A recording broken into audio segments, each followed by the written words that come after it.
En este tema 2 vamos a estudiar las arquitecturas de memoria distribuida dentro de las arquitecturas MIMD, es decir, máquinas paralelas con múltiples procesadores. Este tipo de máquinas tradicionalmente las denominamos multicomputadores.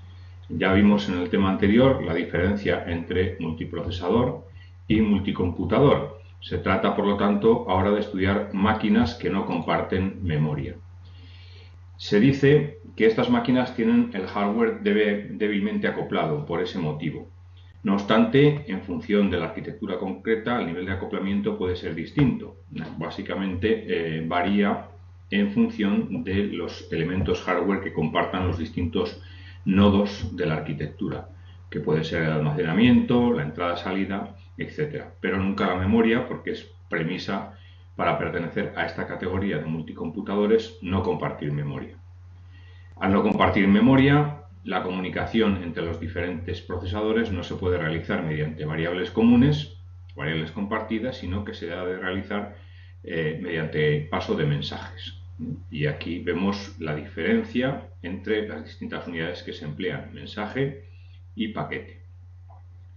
Bueno, nos quedamos con el concepto de conmutación porque va a ser muy importante en el resto del tema. Aquí lo tenemos más en detalle.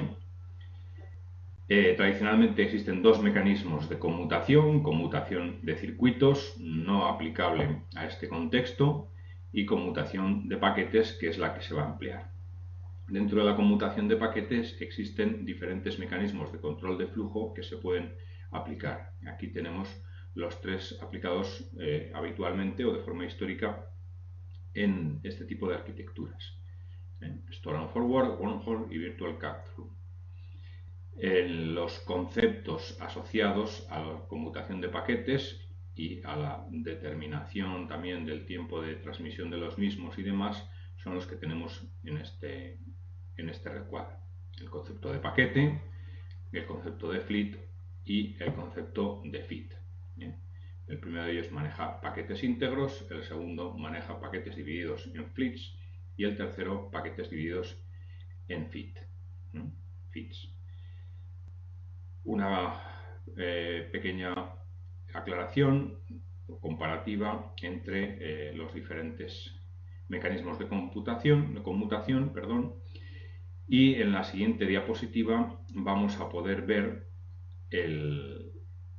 la forma de cálculo de estos tiempos de transmisión de cada uno de ellos. Es una cuestión no muy intuitiva cómo se calculan, entonces disponemos de una diapositiva en la que se detalla para cada uno de ellos pues cómo se va transmitiendo el paquete y, en definitiva, cómo se puede calcular el tiempo de transmisión completo, del paquete completo. Bien. Algunos aspectos relevantes de la conmutación de paquetes.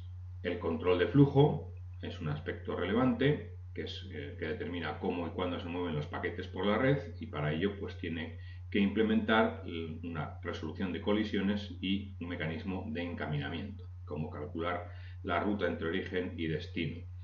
Luego, el control de flujo tiene que resolver algunas situaciones críticas, algunos errores fatables que pueden aparecer, como el bloqueo o deadlock, el live lock y la inanición. Bien, aquí tenemos una ilustración un poco más gráfica, que es el tráfico de vehículos de situaciones de abrazo mortal, el bloqueo, y de inanición, para aclarar los conceptos. Bueno, ¿cómo resuelve el mecanismo de conmutación de paquetes en todas estas situaciones? Bueno, pues el bloqueo se puede abordar de diferentes maneras, que vemos aquí. Las colisiones entre paquetes que compiten por un mismo recurso se pueden resolver de estas maneras, y el encaminamiento pues mediante el uso de algoritmos de encaminamiento que vamos a ver cómo funcionan. Aquí tenemos pues un contenido multimedia disponible para entender cómo funciona el empleo de canales virtuales, concretamente, que es esta opción que tenemos aquí. Bien. Entrando en los algoritmos de encaminamiento, primero proporcionamos una clasificación de los mismos en base a diferentes parámetros y luego vamos a ilustrar lo que serían los mecanismos de conmutación de paquetes combinando de una forma práctica y real un mecanismo de control de flujo con una determinada red de interconexión, ¿no? Igual que en el tema anterior, en uno de los apartados veíamos el bus como red de interconexión, pues aquí a nivel de ejemplo también vamos a utilizar una en concreto. Nos vamos a apoyar en una máquina comercial que es el Intel Paragon, una máquina ya antigua cuya red de interconexión era en malla y cuyo elemento de conmutación, router, era este que tenemos aquí y que es un caso de router bastante sencillo, ¿no? La ventaja que tiene utilizar este ejemplo es que es simple de entender por la estructura tan simple que tiene el encaminador, el router que implementaba esta máquina, ¿no? Un espacio de almacenamiento pues mínimo. Entonces aquí ilustramos cómo se produce un abrazo mortal en diferentes fases según se van aproximando 4 paquetes que tenemos aquí en fondo blanco dirigidos a 4 nodos destino que los tenemos ubicados en la parte central de la malla. Entonces les vamos viendo cómo se acercan y cómo al final quedan interbloqueados de forma que no pueden llegar ninguno de ellos a destino. Aquí ilustramos un mecanismo de encaminamiento denominado DOR, Dimension Order Routing, caminamiento en orden de dimensión, que consiste en moverse primero por una dimensión hasta completarla y después por la otra.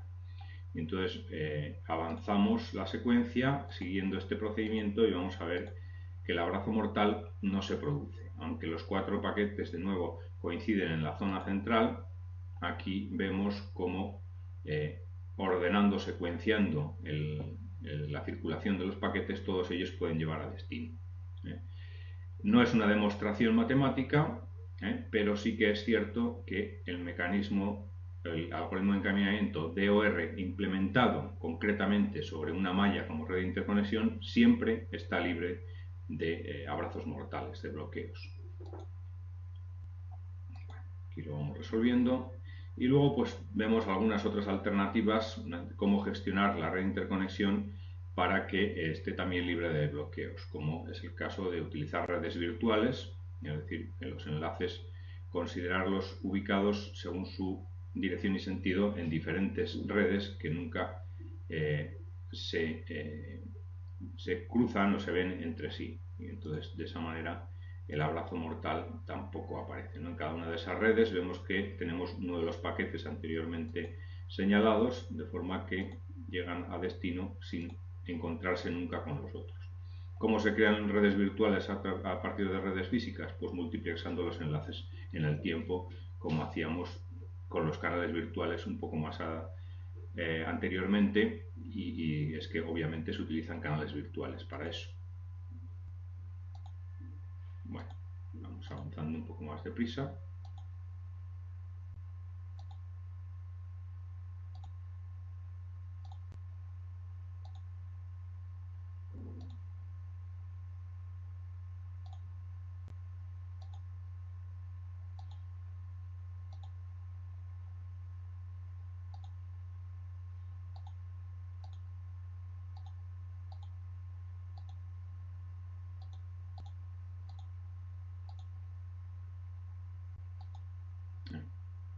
Bueno, aquí tenemos un ejemplo de algoritmo de encaminamiento para ver un poco cómo se puede calcular la ruta entre un nodo de origen y destino. Volvemos a utilizar como modelo la topología en malla, la red de interconexión en malla, y concretamente pues generamos un algoritmo con las características de que es unicast, progresivo, centralizado, mínimo, etcétera, y al final pues acabamos viendo cómo en este caso concreto se puede calcular la ruta entre origen y destino.